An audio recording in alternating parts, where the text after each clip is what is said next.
ادریس نے، ان سے طلحہ بن مصرف نے، ان سے سعید بن جبیر نے اور ان سے ابن عباس رضی اللہ عنہ نے کہ قرآن مجید کی آیت لِكُلٍّ جَعَلْنَا مَوَالِيَ کے متعلق ابن عباس رضی اللہ عنہ نے فرمایا کہ موالی کے معنی ورثے کے ہیں۔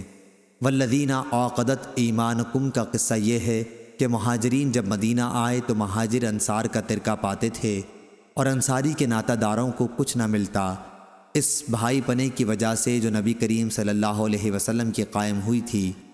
پھر جب آیت وَلِكُلٍّ جَعَلْنَا مَوَالِيَ نازل ہوئی تو پہلی آیت وَالَّذِينَ عَقَدَتْ ایمانکم منسوخ ہو گئی، سوائے امداد، تعاون اور خیرخواہی کے۔